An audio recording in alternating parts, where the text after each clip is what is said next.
Hello, everyone. Welcome to Laban, our Laban webinar series presented by Inspiris Institute in partnership with LIMS, New York. I'm Tony Zhou from Inspiris, your host today. And today we're honored to have invited Regina Miranda, the CEO of LIMS, to present the seminar 19 of this series, Partner Fundamentals and Social Transformation. Regina is an artist and a somatic educator with demonstrated talents and leadership.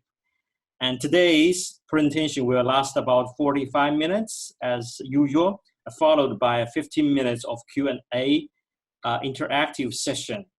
So now let us welcome Regina to share with us her unique perspective from South America on both micro and macro level on social transformation. Regina, please.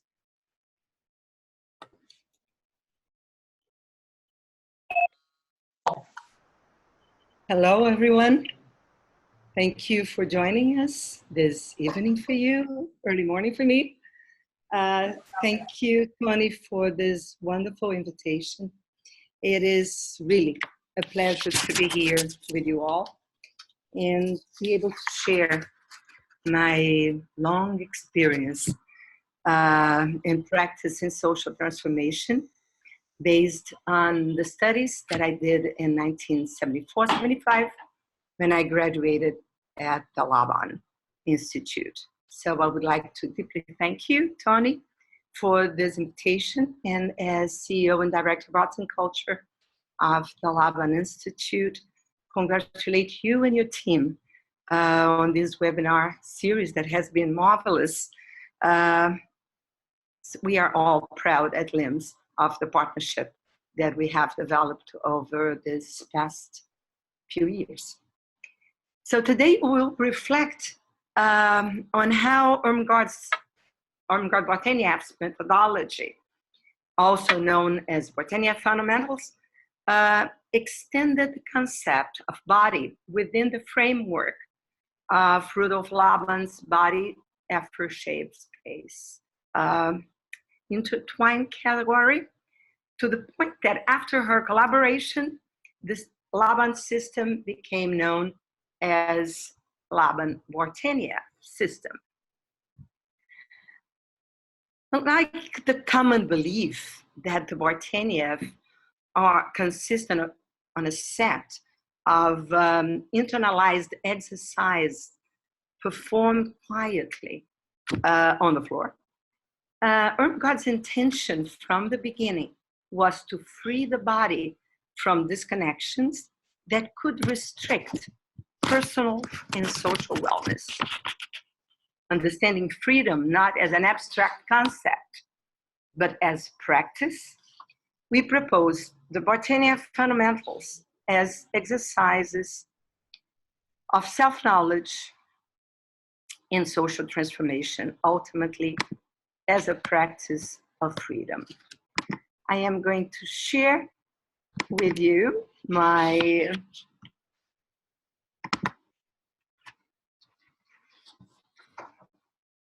PowerPoint, and please be free to begin writing your questions, and I will be happy to answer them towards the end. Really, the relationship of individual to society has been frequently based on a perceived opposition. Even in our personal lives, we feel that we are one when we are private, we are different when we are professionals. We have our private desires and manners and ways of behaving. We behave different in society. Moreover, the demands of the individual and the demands of social order have been at odds. And that's maybe a first thing to think about nowadays, in how this dissociation can be perhaps damaging.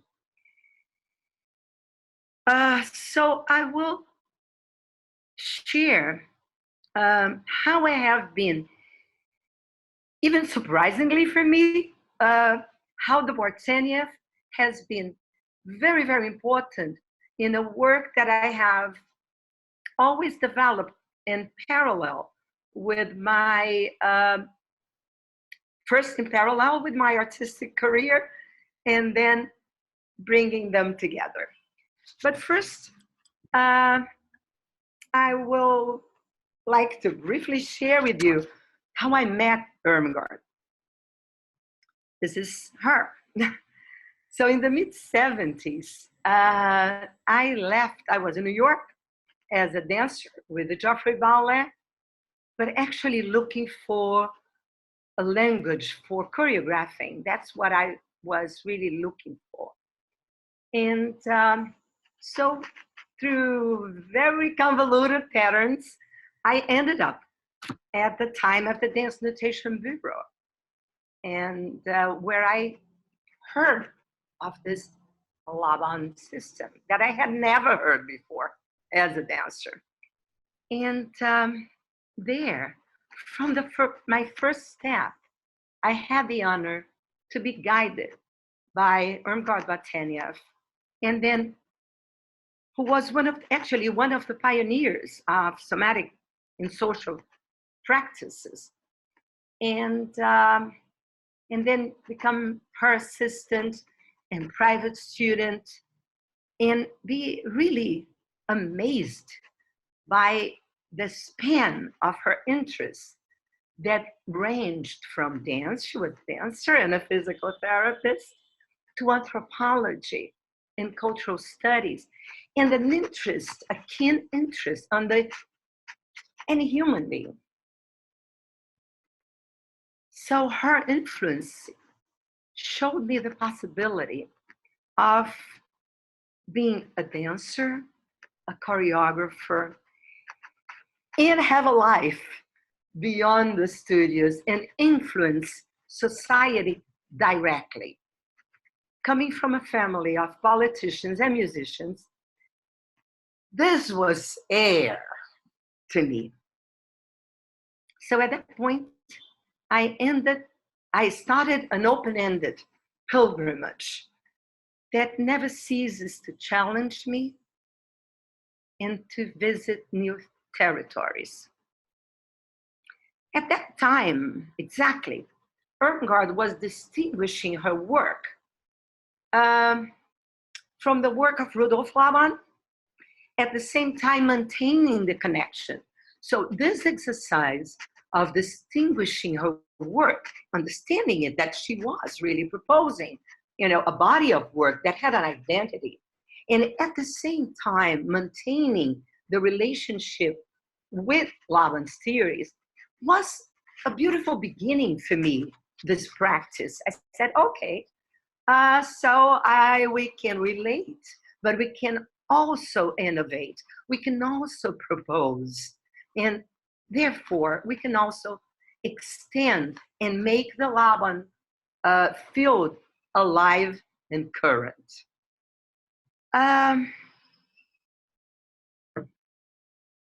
Lately, I have been even wondering if we should continue calling the system Laban Barteniev, or if we should call Laban and Barteniev, in the sense of highlighting her as a woman and as someone that can be seen in her own territory and at the same time together. I would say that it's always together, but sometimes you can highlight the Laban theories, give them more intensity. Sometimes you can make them flow together in the same wave. And sometimes you give more intensity to Barteniev. That's what I do when I work in social transformation. I said in the beginning that to my own surprise, because when I began, I thought that would be LMA, that would be really the front of the work. And suddenly, starting to see the transformations that the Barteniev approach was bringing to people, I said, no, no, no, no, well, let me go the other way.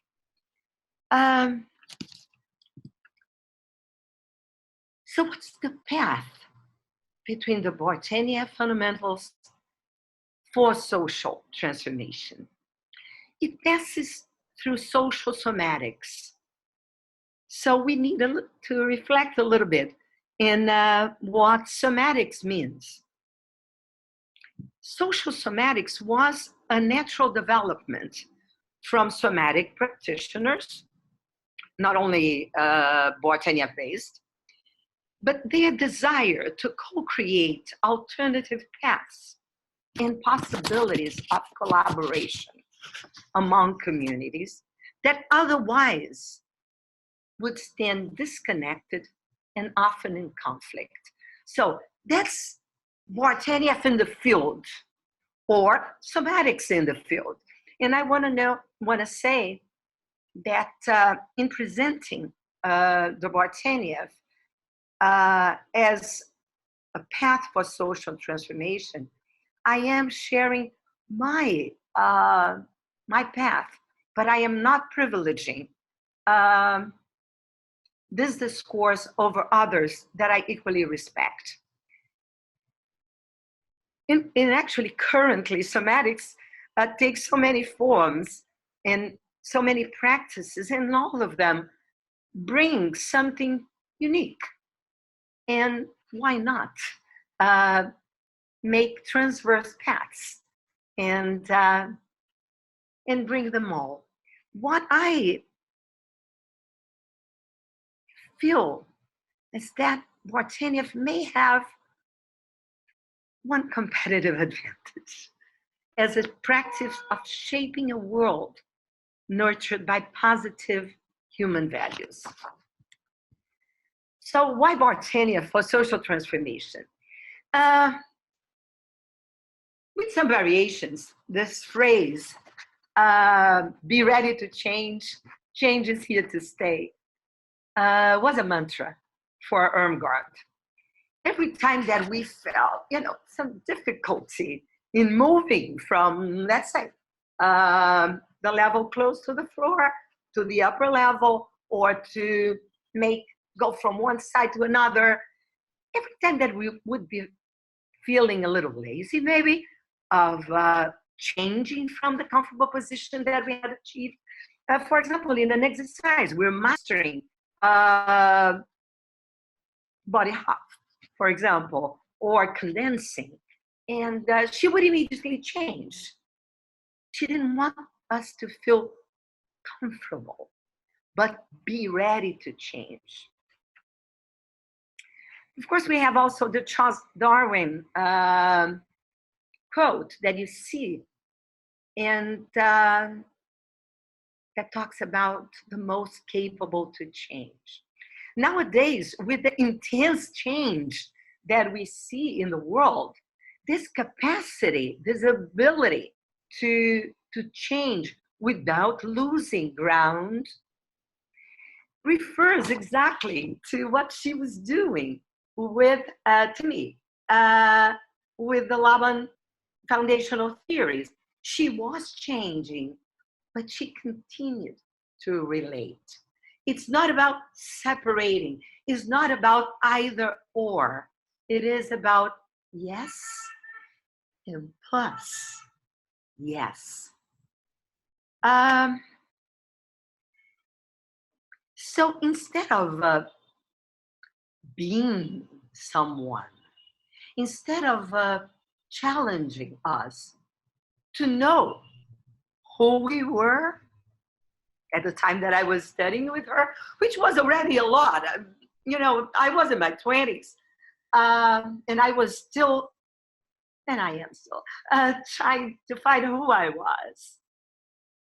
Transforming between a ballet dancer into something that I had no idea what it was going to be.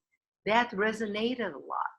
It resonated the possibility of continue to be a dancer and being a social activist, and be something that I didn't know what it was. But I do think that this proposal of becoming while being is not becoming and not being, it's being and becoming. Turns the fundamentals into a method very unique and very powerful to educate people, and also as a social somatic force to address inequities across race, class, gender, ability, and sexual orientation. It is as a performing artist that I always address, even when I am in academia and even when I am in the sciences.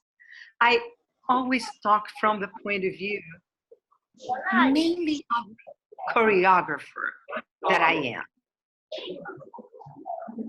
Choreographer not in the sense of creating dances, but choreographer in the sense of perceiving relationships, shapes,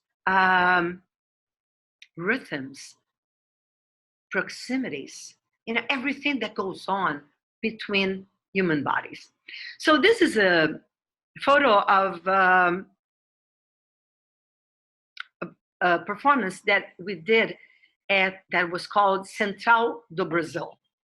It's Grand Central Station.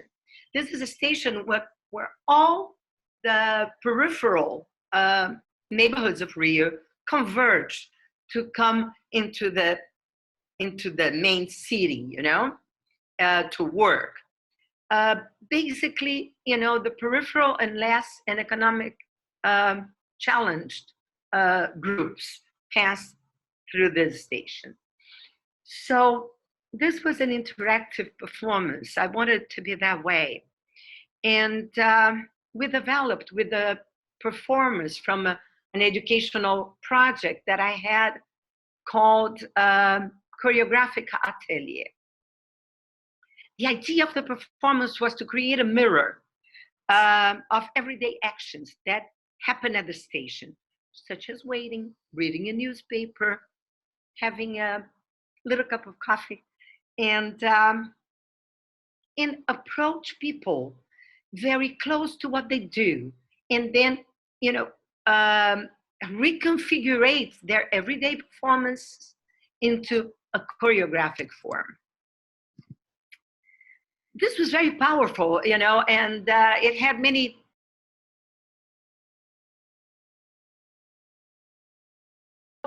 that was a point for me to say how I'm going to work that out. It's not only Bartenieff, but it is Bartenieff. So I came with the idea of the 3 A's, agility, adaptability, and alignment, and put it together with the Bartenieff as a tactic, as a combination of capacities. Agility as a capacity to respond quickly to challenges. Adaptability as a capacity to connect, preserving one's own identity, as I just said. Alignment as a capacity to define and understand spatial intention, make connections, and coordinate actions. So, together with the Bartenieff fundamentals, I think that we got to an embodied approach whose practice is capable of helping to bridge disconnections, transform undesirable social patterns, and facilitate the emergence of socially sustainable patterns. Is that all about social transformation? No, that's our contribution. For social transformation, you need many things, but that's my field, and that's how I could see that I could influence change. And among the Bartenieff fundamentals, I chose for this as my core approach. It's sort of easy for people grasp, and any change. So the first symbol is a symbol for breath, and as the foundation of all movement, that which keeps us alive in movement. Core distal, as a first step in differentiation, what are our core beliefs? How these beliefs impregnate our actions and irradiate to the world around us and possibly beyond. What are the relationships that feed and are fed by your core beliefs? Head-tail connections always reminds me, core distal here, head-tail connection here. It always reminds of Alice in Wonderland, you know, when she grows and looks at the feet and they are so far from her. Sometimes we feel so detached socially, you know, from whatever we perceive as different from us, that we say, how can I connect? How can I go close? And maybe in the question and answer, I can share with you how that happened to me in electoral campaigns when I really entered into the poorest communities of Rio. And even the way to dress was something to think about. Upper-lower connection is the conversation between support, awareness, and outreach. Do you know your immediate and long-term goals? These are some questions that we do through the Barteniev. What forces supports them? Are you overreaching, underreaching, or not reaching? What kind of support does your body gives you? Is the support on the lower unit, or you can also have support on the upper unit? Or can you go back and forth? That's why I put right here in the center of the word disconnection. The body half connectivity provides access to pondering and not to have certainties. Certainties sometimes are really the way to divide. You know, I'm certain of that, therefore you're wrong. I have an artist, a friend, who says some certainties should be upgraded to uncertainty. And I like that phrase. It's part of a painting that he has. Sometimes you see incompatible possibilities and you need to go from one side to another. That's very important. For example, in negotiation, you know, you have to be able to perceive one side and another, and not only have your side and the other side is away from you. And then cross-lateral. That true rotation provides us with the means to see from different perspectives, from lower up, from top, going down. So the ability to change your point of view and perceive different realities. So this is core to everything that I do. So now how this has been playing, right? And of course, today is it's going to be sort of quick, and it's an introduction. That could be a semester-long class easily. So this is a performance that I did because I perceived that the house of my choreographic theater company had been, when I bought it, had been what it called sort of tenant's house. It's a big house that is divided in very small cubicles so that it can have lots of people that cannot afford to pay official rents, but at the same time don't want to live far away in the communities. So I became very interested in knowing. So we stayed 1 year researching their ways of living. And they are forbidden, by the way. And we discovered that behind the facade of a beautiful house this existed. And why did we perceive? Because their tactic is the tactic of becoming invisible. So they dress in neutral colors. They behave in a way that nobody sees them. They don't disturb. They don't even walk in the center of a sidewalk so that they don't disturb the comings and goings. So they either stay close to the buildings or close to the cars. They are not there. That's the price. So this was,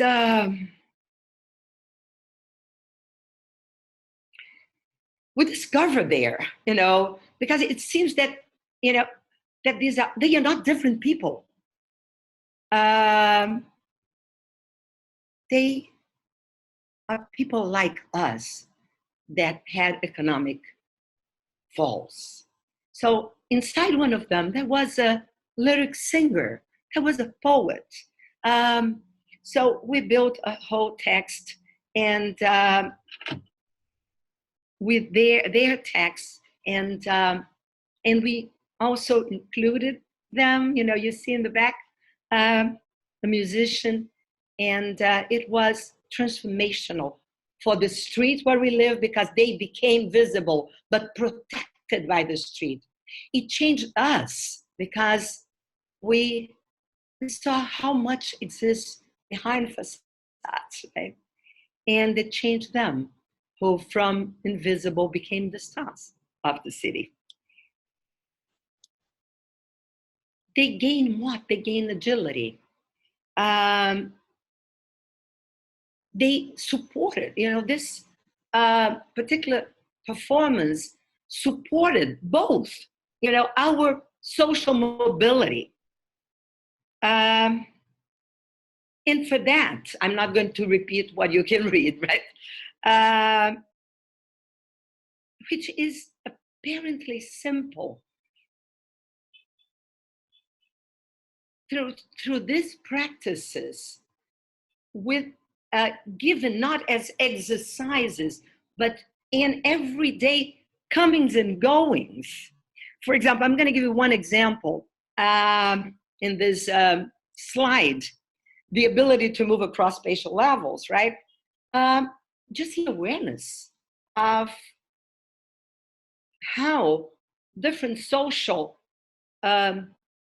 levels behave in the same city, and coming up and going down and coming to the middle. So just on walking and sitting and talking, do you believe that the street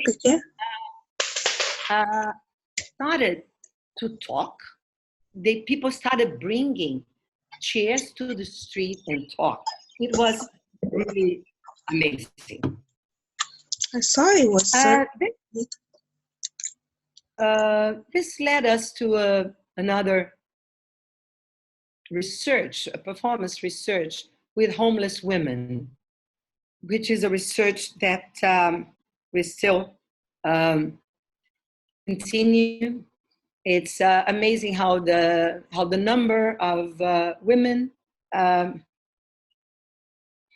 grows, while the man is sort of stabilized a lot across the world.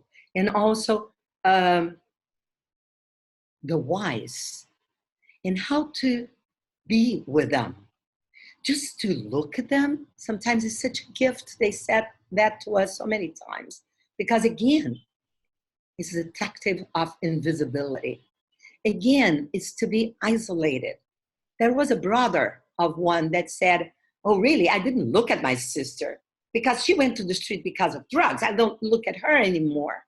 And I said, and what happened before the drugs?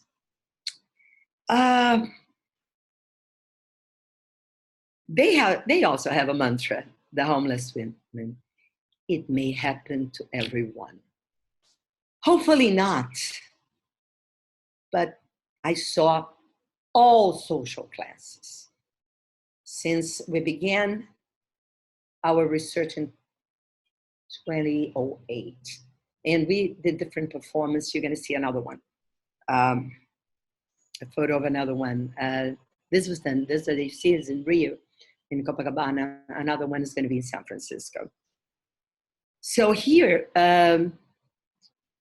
this member of my company is attuning without imitation.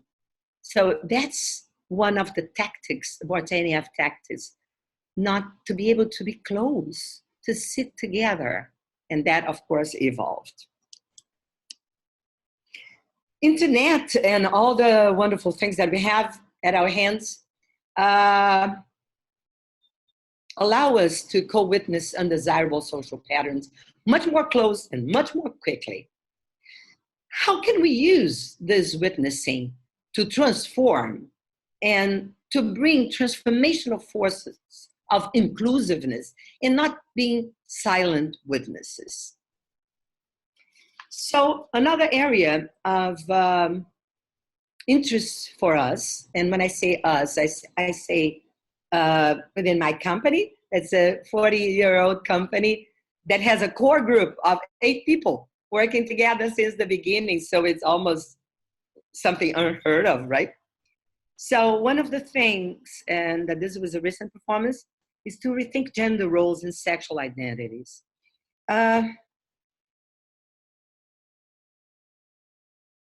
So we have been observing and helping people to become aware of the unconscious repetitions and fixations in normative conducts without thinking that, that maybe they were not really original, unique, but imprinted in the body by society.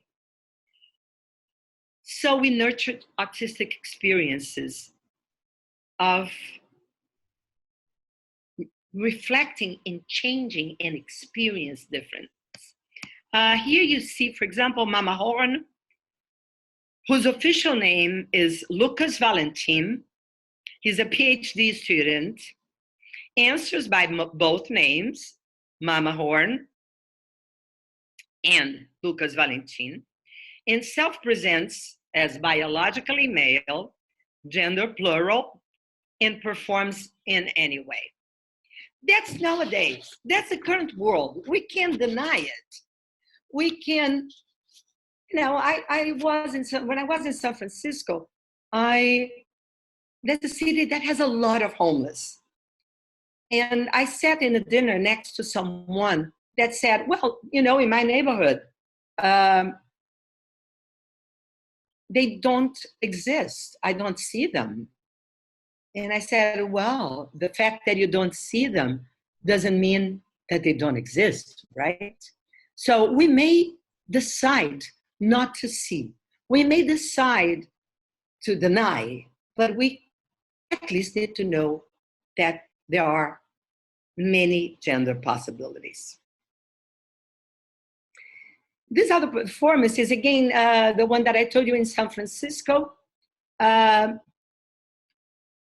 and was done in the Tenderloin, which is the neighborhood for where most of the shelters are and where they sort of stay, you know, without being bothered too much by authorities. So there is an enormous group of homeless men and women, and we had their enormous collaboration to do a work about and with them. And particularly, I thought it was amazing, and that's why I call it personal geographies, because like 1 block away from this abstract map is the region of big hotels.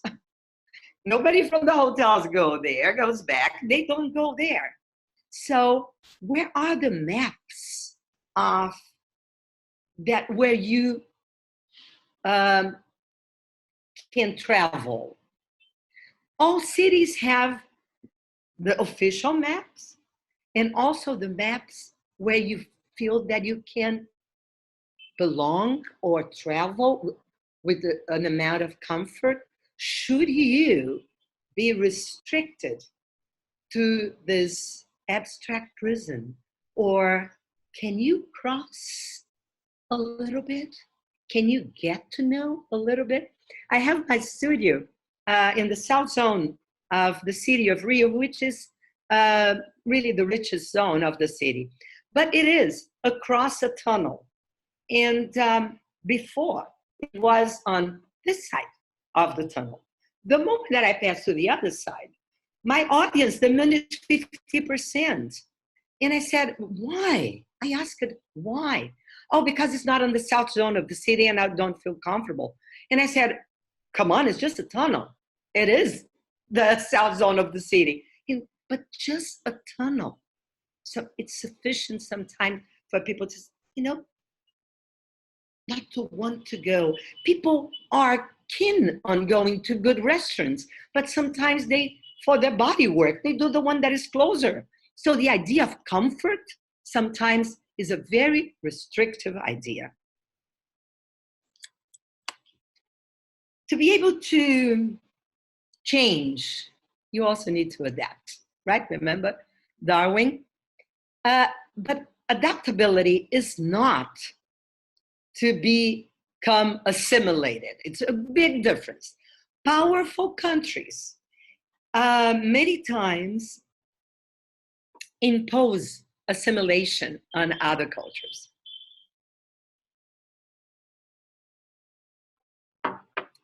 The old dictate that I don't know how is in China, there are variations, but I think you may understand. In Rome, behave like the Romans. Well, if you're gonna live in the city, it's different than just passing 5 days. If you become invisible, you, right? Your being become invisible so that you can be accepted, you're using the same tactic of the homeless, the same tactic of the informal tenants. You are not yourself anymore. What part of you is becoming invisible or is at the risk of becoming invisible? So through the Barteniev, we give special attention on the appreciation of different movement signatures and cultures. And when I say movement signatures, I am talking about the movement and the dynamics of voice. I am not talking only on the apparent and obvious body movement. Really, some people, culturally talk more in a lower voice. Some people are more, talk in larger gestures, and let's not be so keen on going on the obvious reasons. Our idea is, in the Britannian fundamentals, is to be able to be close to you and go to the highest range of your own possibility. That's change. That's being able to transform. Because if you have the idea of transformation, but you don't practice, you actually are not transforming yourself, which is the beginning of any social transformation, right? Not enough. Not enough to be aware.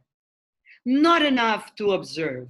Not enough to talk that it shouldn't be that way. Not enough to react with indignancy to the horrible things of the world.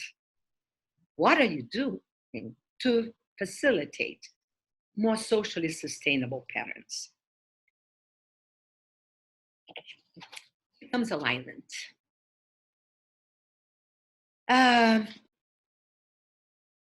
That's actually my main contribution to the Laban and Barteniev system, is body-space connections book. It was a long, 15 years research that became a book in Portuguese, though, in 2008, where I brought to the scene that the geometry that Laban used in his time was the Euclidean geometry, where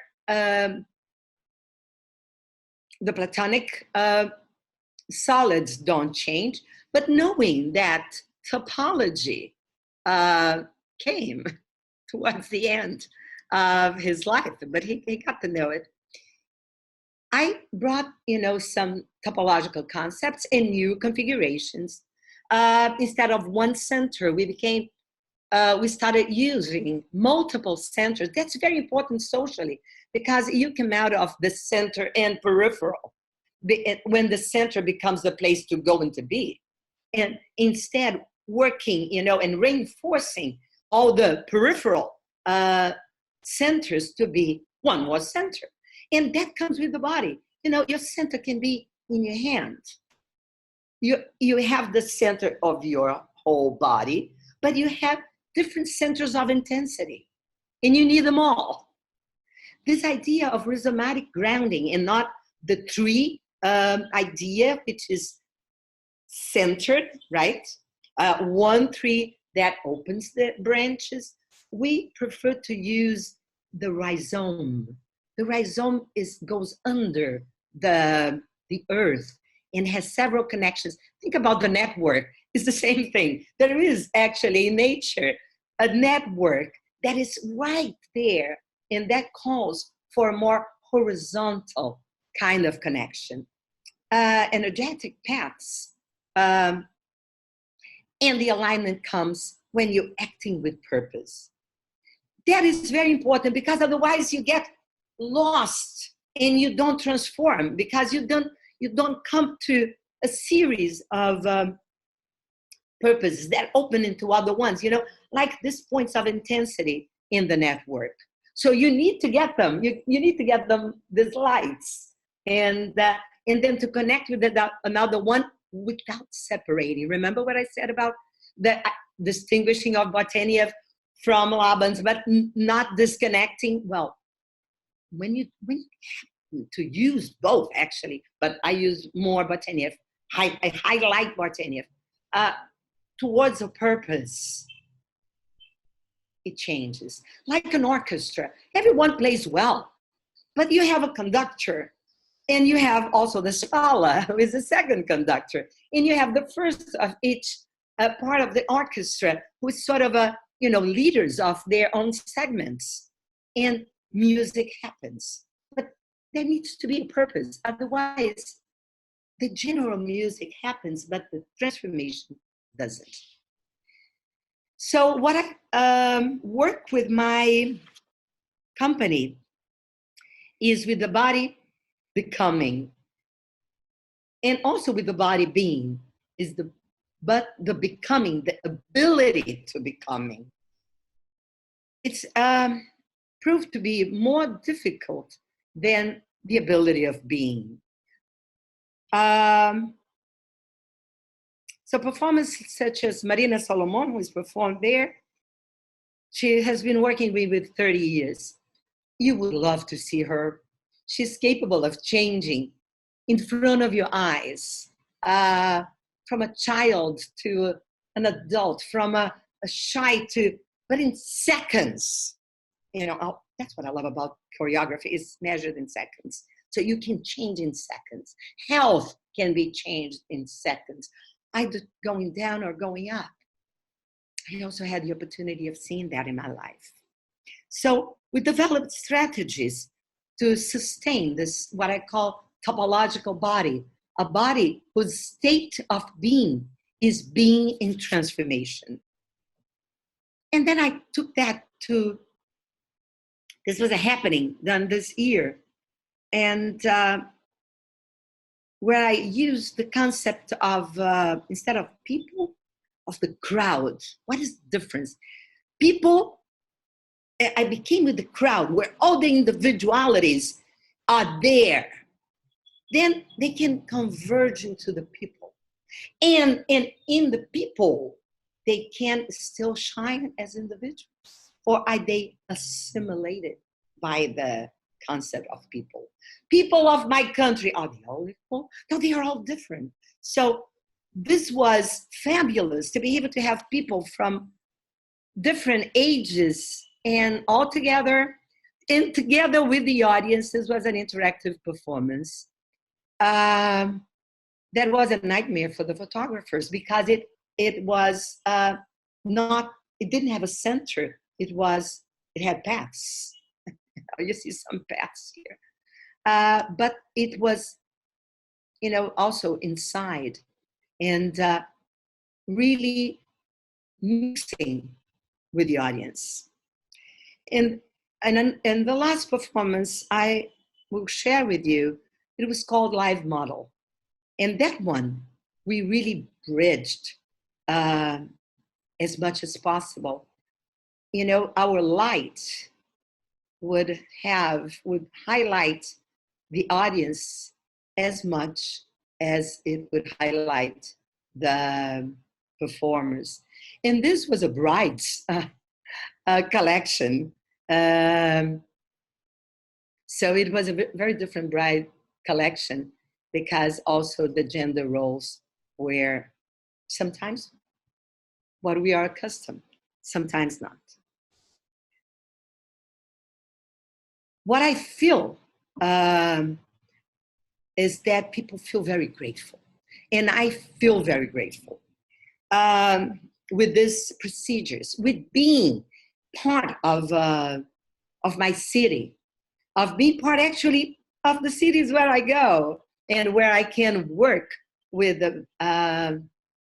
people and bring a celebration and bringing a respect and dignity to their choices.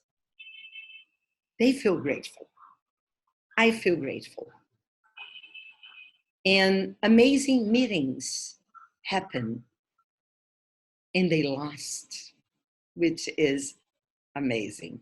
Like, it's not a spur of the moment, they last. So I went back to this Crossing Manifesto from 2002, just as a challenge for you to end my presentation. And I'm just gonna read aloud one and not all of it, but when in the course of human events, it becomes necessary to cross borders of political, social, linguistic, cultural, economic, and technological construction, we will cross. That's what we are doing here. We are crossing several boundaries, boundaries of language, geographical boundaries. I have no idea who you are. It's just wonderful. You didn't know me, and here we are, because our crossing is a sign, that's my timer, is a sign to other crossers that the time has come to cross. We will cross. We will intersect. We will learn from each other. Thank you so much, and I am open to questions and to your voice.